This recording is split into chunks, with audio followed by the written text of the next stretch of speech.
ريال مدريد، صرت اشجع ريال مدريد. منو حبيت من اللاعبين العالميين ابو حمزه؟ والله رونالدو البرازيلي، رونالدو. حاليا ميسي صراحه يعني هل عيب ان اللاعب يقتبس حركات من لاعب يعجبه؟ لا هو مو عيب طبعا. الشيء الايجابي انا باخذ مثلا، اذا اخذت من رونالدو باخذ الشيء الايجابي. يعني اكيد رونالدو ايضا ممكن يكون عنده سلبيات، انا ما لي شغل في السلبيات. دائما نتكلم احنا عن الحركات. انا بعطيك بالنهايه يعني يقولون هذا اللاعب يقلد فلان، لا ما عنده شيء. لا ما انت مو بكل شيء بتقلد رونالدو مثلا. صح. لازم تقلد رونالدو بحركه معينه امام المرمى، شلون بيتصرف رونالدو، وين رده الفعل تبعت رونالدو، كيف بيسجل هدف، يعني باسرع بياخذ اقصر. دائما رونالدو بياخذ اقصر طريق للمرمى. فانت مو عيب انك تتعلم من رونالدو هالشيء هاي. مثلا بالكرات الثابته تشوف وين رونالدو بوقف، شو بيسوي رونالدو. هون انا اتعلم، مو اتعلم والله حركه شلون يلعبها بالكعب ولا شلون شو يعني اتعلم شيء ايجابي.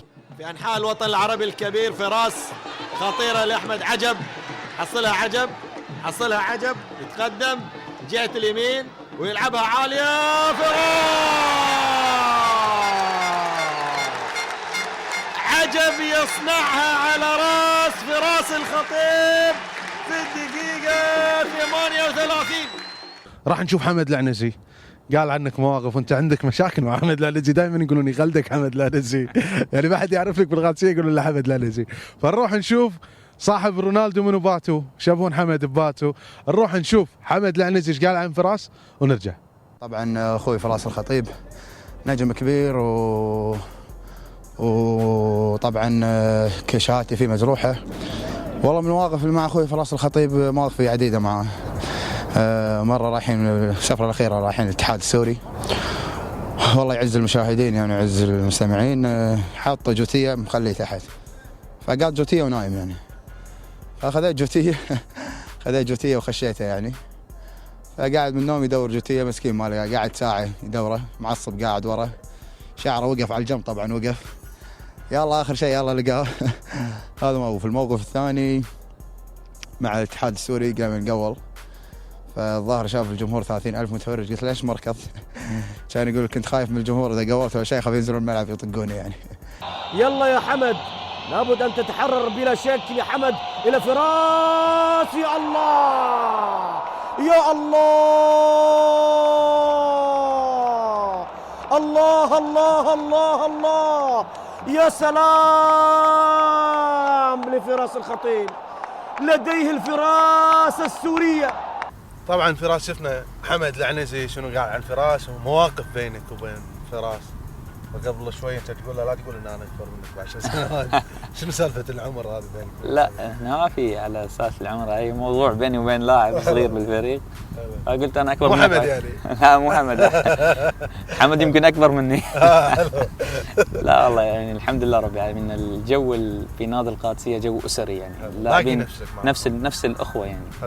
الشيء هذا حتى بيساعد وبينعكس على داخل الملعب. هاي الجو الاسري ما بتحصله بكل نادي او باي نادي يعني. فهذا شيء يعني مهم جدا لاي فريق. سطام الحسيني كرة اللعب على طول ركنية والرأسية ومحاولة في راس الخطيب.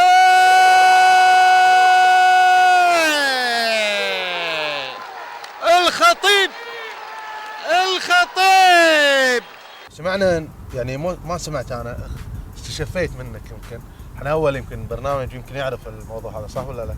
بس للحين احنا برنامجنا راح ينزل بعد فتره، فراح تنتقل من القادسيه.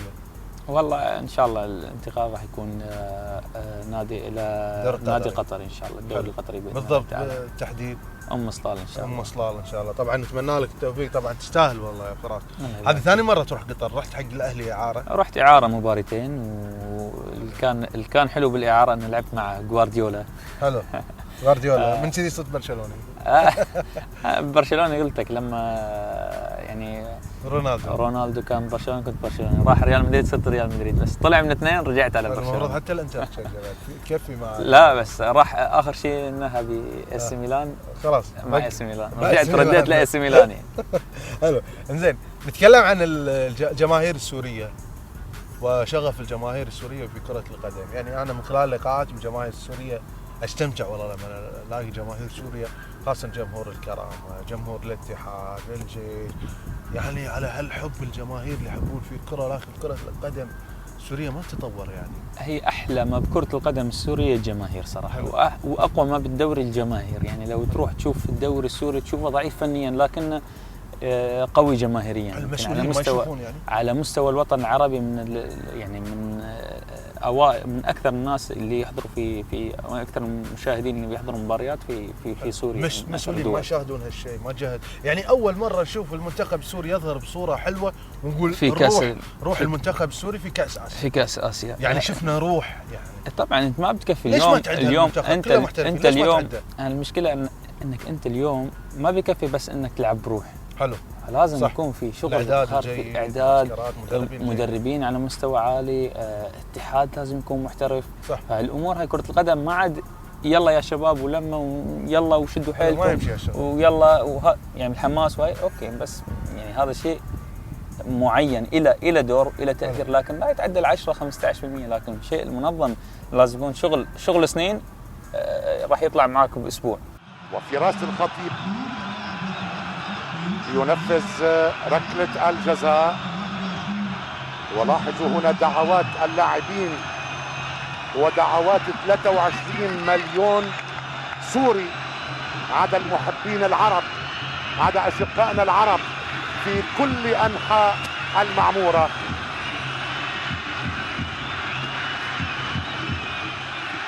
وهنا عدنان الحافظ وبكاء الفرح بالتأكيد. طبعا إن شاء الله نعود للمباراة من بدايتها. 75 دقيقة، الدقيقة 75. فراس الخطيب، جوساكو، فراس الخطيب، فراس الخطيب، الله عليك يا فراس. جول لسوريا، جول لسوريا. فراس الخطيب يسجل التعادل ويعيد المباراة إلى بدايتها.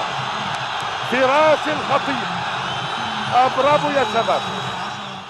انزين لو قلنا مثلا يعني لاعبين سوريا الحين الكل محترف، صح ولا لا؟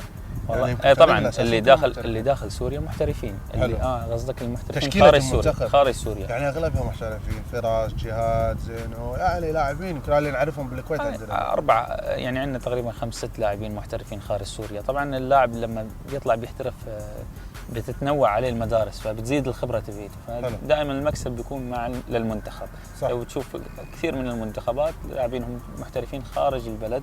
حلو. تعطي قوه للمنتخب، مثل ما شفنا المنتخب العراقي لما اخذ كاس اسيا كان معظم لاعبينه محترفين برا، فهذا بشيء بيزيد من قوه المنتخب، لان اللاعب بيكتسب الخبرات الكثيره من غير بلد. يعني انت اوريدي اخذ من بلدك اكيد صح، فبتاخذ من خبرات ثانيه من بلدان اخرى.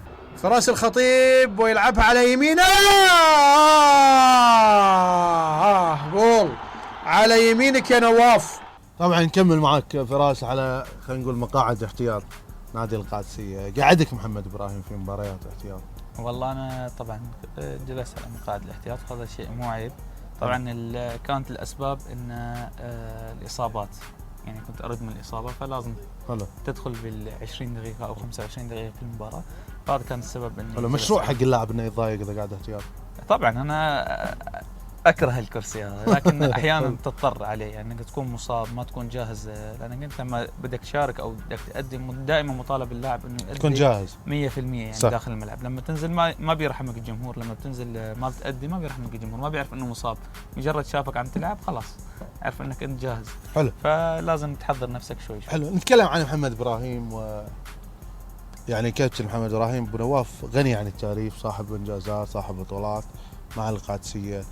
بتكلم عن موضوع يعني انا ادري ان الجمهور ودهم يعرفون هالشيء.